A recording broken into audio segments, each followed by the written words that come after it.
سموسہ کیا واقعی برصغیر پاک و ہند کا پکوان ہے؟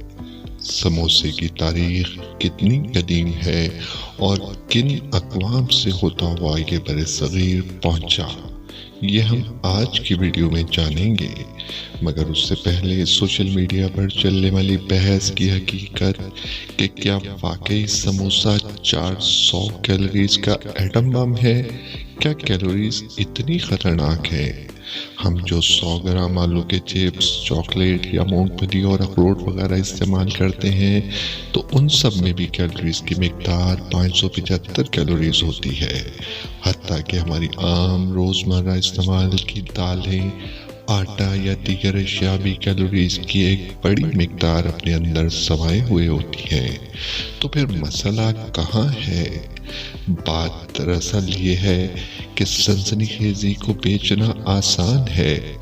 سموسہ ہو، پیزا ہو یا بریانی، اگر آپ کیلوریز کی مقدار کو بیلنس رکھتے ہیں تو مناسب مقدار میں کوئی چیز نقصان دہ نہیں ہے۔ ایک عام مرد کو دن میں 2000 سے 2500 کیلوریز اور خاتون کے لیے 1500 سے 2000 کیلوریز کی ضرورت ہوتی ہے۔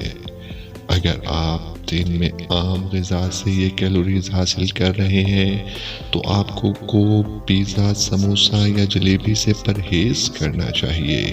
لیکن اگر آپ کا دل ان میں سے کسی چیز کا چاہ رہا ہے تو ایک وقت کا کھانا ترک کر کے یا کم کیلوریز والی خوراک کے ساتھ آپ فاسٹ فوڈ یا کوئی بھی چیز استعمال کر سکتے ہیں، یا دوسری صورت میں ہلکی پھلکی واک یا ورزش کر کے اضافی کیلوریز برن کی جا سکتی ہیں، نہ کہ ویوز، لائکس یا ریٹنگ کے لیے عوام الناس میں سنسنی پھیلانا درست عمل ہے۔ ہماری ثقافت میں آج سموسہ اسٹریٹ فوڈ کی حیثیت رکھتا ہے، مگر اس کا ماضی ایک اسٹریٹ فوڈ سے کہیں بڑھ کر ہے۔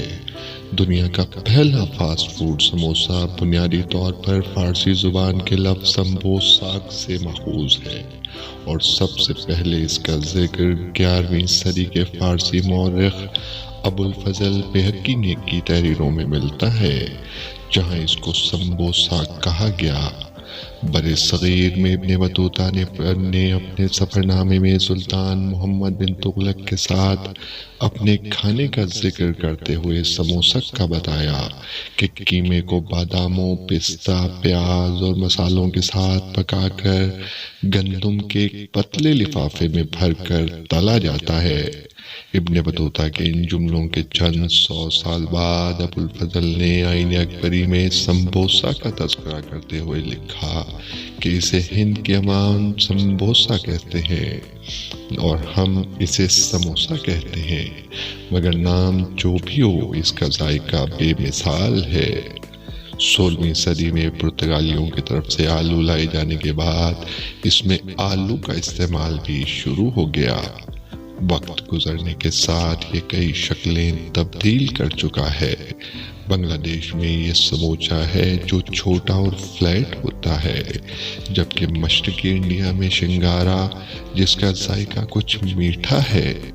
شمالی انڈیا میں اس میں آلو اور مٹر بھرے جاتے ہیں، جبکہ پاکستان میں کاغذی سموسے، قیمے والے سموسے اور آلو والے سموسے کھائے جاتے ہیں۔ سموسے کی طرح ہر شے میں وقت کے ساتھ تبدیلی اور ارتقاء فطرت کا قانون ہے، اور یہ سلسلہ آئندہ بھی جاری و ساری رہے گا۔